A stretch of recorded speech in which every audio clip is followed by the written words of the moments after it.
Bonjour les vierges, bienvenue. Je suis ravie de vous retrouver pour cette lecture du mois de juin. J'espère que vous allez bien. Pour ce faire, pour lire un petit peu vos énergies, on va regarder ça avec le tarot Racine d'Asie que je vais doubler avec les oracles bleus pour donner plus de couleurs, plus d'indications, plus de densité à votre lecture. Je vais essayer d'être le plus précise possible, de donner des exemples et après vous l'adaptez à ce qui vous arrive, à vous, sachant qu'il est possible que ça ne vous parle pas et c'est ok, c'est que c'est pas pour vous. Allez toujours voir votre signe lunaire et votre signe ascendant qui vont parler respectivement de ce qui se passe à l'intérieur de votre foyer, à l'intérieur de vous ou avec l'ascendance de ce qui se passe dans votre vie sociale. On regarde, on rentre tout de suite dedans avec votre énergie principale, vous les vierges. Vous commencez avec le 3 de denier. Le 3 de denier va nous parler de collaboration dans la matière. Alors, quand on dit collaboration, on va tout de suite penser travail. Alors, ça peut, d'accord, mais pas seulement. Ça peut être dans les amitiés, ça peut être en amour, ça peut être à l'intérieur de vous avec un très bel alignement, vous voyez, de ces 3 deniers-là, qui peuvent représenter de ressources intérieures. On dit souvent c'est le cœur, le corps et l'esprit, c'est-à-dire une espèce de réunion de plusieurs énergies, de plusieurs capacités, de plusieurs ressources dans un but, d'accord, dans un but précis.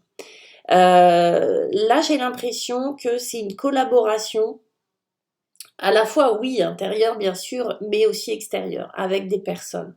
Ça peut être dans un travail thérapeutique, ça peut être dans un, vous montez un orchestre, je dis n'importe quoi. Vous montez un orchestre et vous avez besoin d'un tuba, d'un trombone, d'un violoncelliste et d'un pianiste. Ok. Donc c'est une collaboration dans un but et vous êtes l'initiateur ou l'initiatrice. Ou en tout cas, vous êtes important, vous êtes la clé de voûte de ce truc-là. Et en même temps que ça, vous avez la convoitise. La convoitise va nous parler là de désir. Alors la convoitise, évidemment, on va l'interpréter par rapport à la collaboration. Ça va nous parler de désir. Ça va nous parler qu'effectivement, il peut y avoir quelque chose à l'intérieur de vous. Moi, je la vois comme une frustration. Alors, on aurait pu avoir frustration, mais en fait, j'ai la convoitise. C'est comme si le moteur de ça, c'est pas forcément la convoitise, la jalousie au sens propre, mais vous convoitez quelque chose, vous désirez quelque chose que vous n'avez pas, d'accord? Que peut-être que vous avez vu chez les autres, peut-être que vous admirez ça chez les autres. Ah, je sais pas, ça peut être l'éloquence par exemple, d'accord?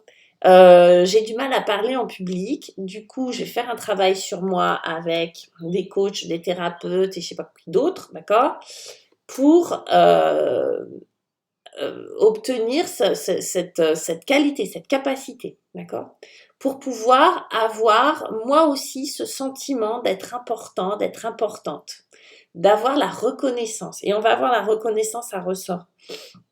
Donc, vous voyez, on a l'idée il y a un moteur à l'intérieur qui pourrait être jugé, mais on le juge pas justement.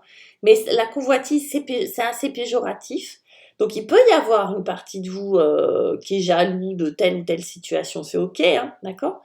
En tout cas, c'est à l'intérieur de ça. C'est à l'intérieur de ce fonctionnement de collaboration qui, lui, est très vertueux, très positif.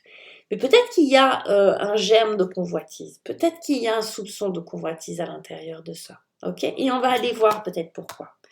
Parce que dans les entraves, les trucs qui font pas plaisir, vous voyez, les trucs à bosser, les blocages, etc., on a le 3 d'épée. Et le 3 d'épée va nous parler de blessures profondes quand même. Il peut nous parler d'humiliation, il peut nous parler de manque de reconnaissance, il peut nous parler d'échecs cuisants. Et on est sur un cœur qui est percé de 3 épées quand même. Donc, ça peut remonter à très très loin ce truc-là, hein. Ça peut être une humiliation que vous avez vécue à l'école. Ça peut être une humiliation que vous avez vécue avec vos parents quand vous étiez petit. En tout cas, on est sur quelque chose qui a été difficile à un moment pour vous à digérer, qui est encore présent malgré le fait que peut-être ça se soit passé il y a très longtemps. Et qu'est-ce que ça engendre? Ça engendre un manque de choix, du coup. C'est comme si on n'avait pas le choix. Pourquoi? Parce que ça crée des blocages. C'est peut-être pour ça, vous voyez, alors quand on a une blessure, je vais dire n'importe quoi, une humiliation à l'école, ok, on peut avoir justement un problème d'éloquence, vous voyez, j'arrive pas à parler en public, ou j'arrive pas à me mettre en avant, ou j'arrive pas à créer ma propre boîte alors que j'en ai envie. J'ai un problème avec le fait de gagner de l'argent. Je sais donner gratuitement, mais gagner de l'argent, j'y arrive pas parce que en fait j'ai manqué de reconnaissance ou j'ai été humiliée pour telle ou telle personne. Voilà, donc pour telle raison, injuste. Donc clac, blessure, tac, plus le choix. C'est-à-dire que même si je veux, j'y arrive pas. Ça me prive de choix, ça me prive de liberté, ce truc-là. Et c'est pour ça qu'il peut y avoir de la convoitise et qu'on a besoin d'alignement et qu'on a besoin de collaborer non seulement avec les différentes parties de nous, mais aussi avec d'autres personnes pour pouvoir, ok, c'est peut-être un vilain défaut comme ça, non, je rigole, mais c'est peut-être ça la résultante de ça, de cette blessure-là. Et elle vous aide par contre. Elle vous aide à collaborer. Vous voyez, mais si quand même je l'aurais. Et puis moi aussi je vais être comme. Vous voyez, ça crée une motivation intérieure.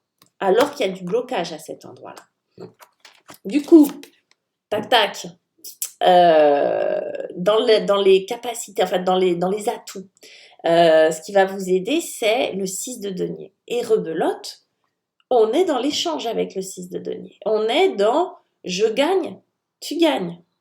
Tu me donnes, je te donne. On est vraiment dans cette interaction-là. Avec l'extérieur, avec nous-mêmes si on veut, d'accord? Ok, dans une espèce de fluidité comme ça, d'échange, mais on est surtout avec l'extérieur. Donc, là, c'est du très concret. Hein. Je te donne une banane, tu me donnes 1 euro. Vous voyez, on est dans l'échange juste et équitable, dans quelque chose de très proportionné et surtout d'interaction avec l'extérieur, d'interaction avec le monde. Et dessus, bizarrement, on a la stérilité.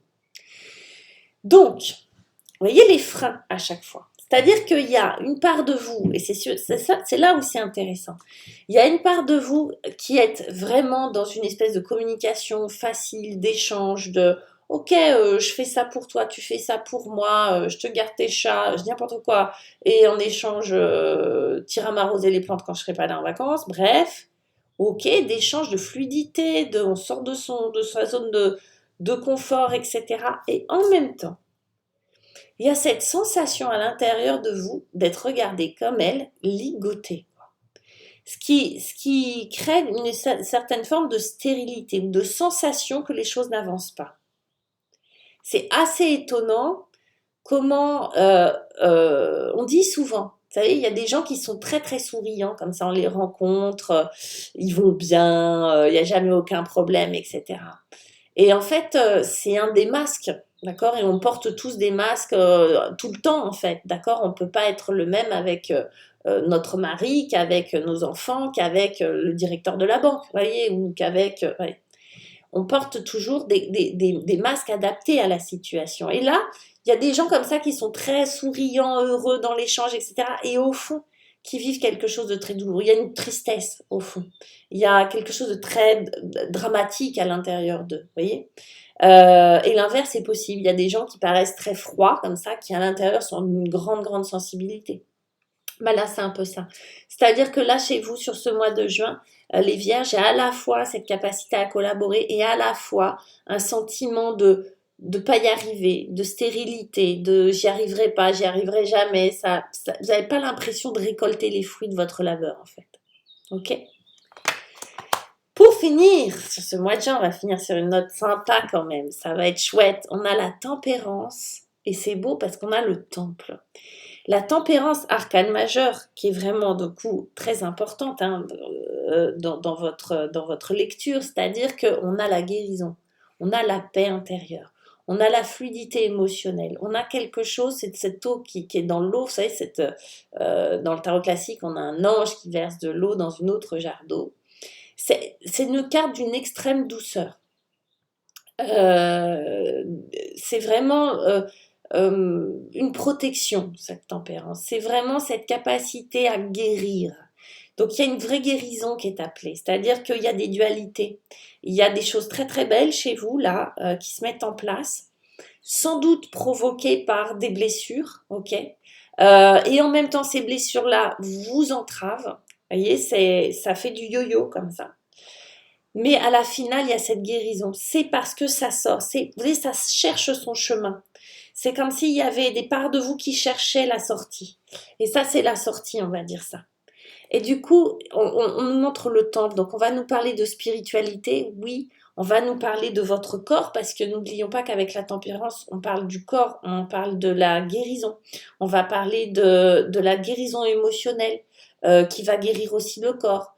Et ce temple, bah, c'est vous. Et il y a cette notion de spiritualité, il y a un éveil, il y a une attention particulière sur vous, sur cette fin juin. Sans doute que vous en avez besoin.